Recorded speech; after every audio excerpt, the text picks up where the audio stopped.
ये है आकाशवाणी। मैं काफ़ी वक्त से इसके बारे में सोच रहा था और इसके बारे में बात करना चाहता था, पर समझ नहीं आ रहा था कि मैं आखिर इस बात को रखूँ तो रखूँ कैसे। इसलिए मैं बताना चाहूँगा lessons that I have learn from my own teenage years और टीनेज टाइम। तुम्हारा टीनेज टाइम एक ऐसा टाइम होता है ना जहाँ तुम ना तो एक बच्चे हो, ना तो तुम पूरी तरीके से बड़े हो चुके हो। ठीक है, इसका मतलब ये नहीं है कि तुम मस्ती नहीं कर सकते, तुम कर सकते हो। ऑब्वियसली तुम्हारा हक बनता है मस्ती करने का, पर यह है कि तुम हर वक्त मस्ती में नहीं रह सकते। क्यों? क्योंकि तुम्हारे टीनेज टाइम में अगर तुमने खुद को थोड़ा सा सीरियसली नहीं लिया, खुद का ध्यान नहीं रखा, तो तुम्हारे अडल्ट लाइफ तक वो जाती है। तुम्हारे अडल्ट लाइफ तक वो जाती है at the age of like 25, 26, even 27 तक भी वो रहती है। वो चीज़ें वो बदलती नहीं है। अब ये चीज़ है कि तुम पूरी तरीके अपने टीनेज टाइम में तुम पूरी तरीके से सीरियस नहीं हो सकते, ना ही तो तुम एक पूरी तरीके से केयरलेस रह सकते हो। तुम्हें एक बैलेंस बनाना सीखना होगा। एंड इसलिए तुम्हारे टीनेज टाइम में तुम्हें 3 चीज़ों पर ध्यान देने की बहुत ज़्यादा ज़रूरत है। अपने माइंड के ऊपर, अपने इमोशंस के ऊपर एंड अपनी फिजिक के ऊपर, या फिर अपने फिजिकल हेल्थ के ऊपर, या फिर जो भी तुम समझो। सबसे पहले बात करते हैं माइंड को लेकर। अगर हम बात करें अपने माइंड को लेकर, तो ये है कि वो हर वक्त में बदलता रहता है, वो एक जगह पे स्थिर नहीं रहता। और टीनेज टाइम में तो बिल्कुल भी नहीं रहता, मेरा भी नहीं रहता था। पर यह है कि अगर तुमने अपने माइंड को समझ लिया, ठीक है, अगर तुम्हें पता चल गया कि तुम्हें एक्चुअल में चाहिए क्या, तुम क्या कर सकते हो, क्या नहीं कर सकते, इससे तुम्हें बहुत ज़्यादा हेल्प होने वाली है। एंड मेरे ख्याल से ये चीज़ तुम्हारे टीनेज में भी नहीं, इवन तुम्हारे अडल्ट लाइफ में रहती है, बिल्कुल रहती है। ओके, तुम्हारा टीनेज टाइम है, तुम्हें अपने स्कूल के ऊपर ध्यान देना है, क्योंकि अब तुम्हारे सब्जेक्ट्स बहुत ज़्यादा बढ़ चुके हैं, बहुत ज़्यादा। ठीक है, अपने एजुकेशन को स्ट्रॉन्ग बनाओ।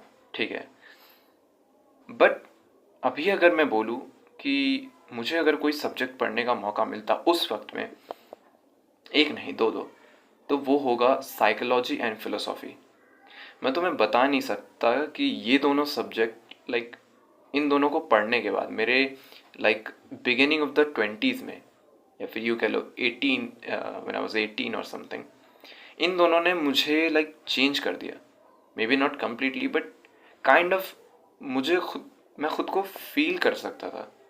मैं अपने टीनेज टाइम में बिल्कुल किसी एक एक सीपी होती है ना, जैसे खोखली सीपी जिसमें कोई मोती नहीं होता, मैं बिल्कुल वैसा था। मुझे मेरा मेरा एक रूटीन मेरा ये होता था कि मैं उठा, तैयार हुआ स्कूल के लिए एंड चला गया। स्कूल का हुआ काम, वापस आ गया एंड ऑल, रात का डिनर ख़त्म, दैट्स इट। मैं एक ऐसे एक ऑलरेडी एक रिटन वे में चल रहा था कि मुझे इस तरीके से चलना है। एक्स्ट्रा कुछ भी नहीं था मेरे लिए, कुछ भी नहीं। अगर मुझे कुछ ड्राइव कर रहा था तो वो थे मेरे इमोशंस। मैं जो सोच रहा हूँ मैं उसी के ऊपर एक्ट कर दे रहा हूँ, बस। मैं बोलूँगा कि इन दोनों सब्जेक्ट्स, कोई और सब्जेक्ट में देखो, ऐसा नहीं है कि तुम्हें और किसी सब्जेक्ट पे ध्यान नहीं देना, बिल्कुल देना है। तुम्हारा साइंस, मैथमेटिक्स, इन सब में स्ट्रांग होना चाहिए, क्योंकि ये तुम्हारे एकेडमिक के लिए नेसेसरी है। बट अगर तुम्हें ये दोनों सब्जेक्ट पढ़ने का मौका मिलता है आइदर थ्रू स्कूल और as a hobby, must read करो। ये दोनों रीड करना तुम्हारे लिए मस्ट है, क्योंकि तुम्हारे टीनेज टाइम में तुम ऐसे ऐसे लोगों से मिलते हो जो जिनको तुम समझ नहीं पाते कि इनके बिहेवियर में आखिर दिक्कत क्या है। तुम्हें खुद के बिहेवियर में दिक्कत नज़र आएगी।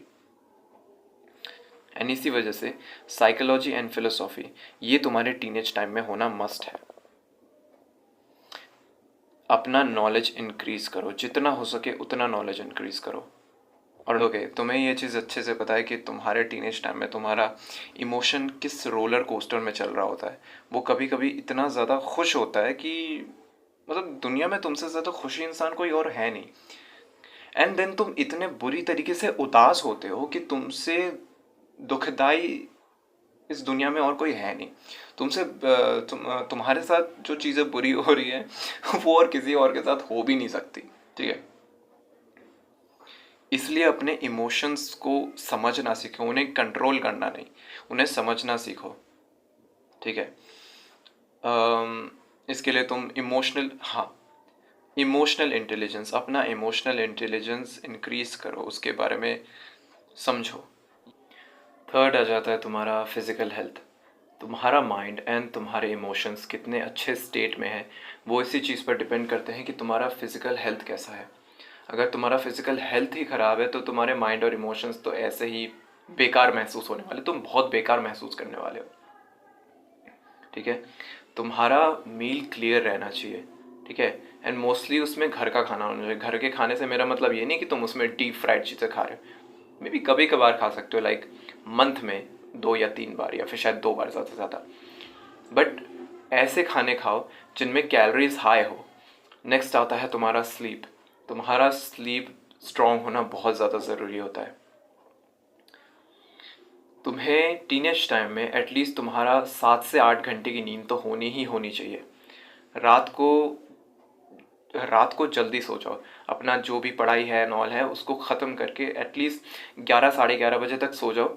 एंड सुबह जब भी तुम स्कूल वगैरह तुम्हें जाना है उससे 1 घंटा पहले उठ जाओ, और सुबह के टाइम पे कोई स्टडिंग मत करो, ठीक है। सुबह के टाइम पे जल्दी उठ के कोई स्टडिंग ना ही करो तो बेहतर है, क्योंकि ये तुम्हारे बॉडी का एक रेस्टिंग मोड है।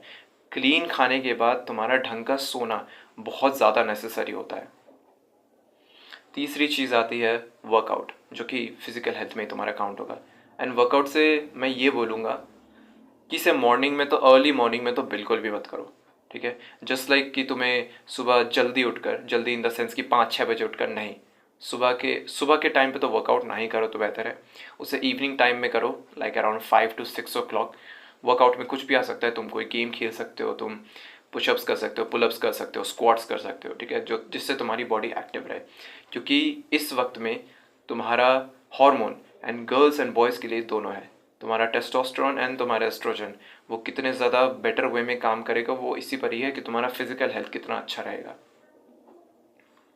तुम अपने आप को एक बायोमैकेनिकल बीइंग समझो, ठीक है। जस्ट लाइक रोबोट्स में होता है कि उनमें वायर्स होते हैं, उनमें एक सॉफ्टवेयर होता है, ठीक है। उसी तरीके से तुम्हारा भी वो चीज़ है।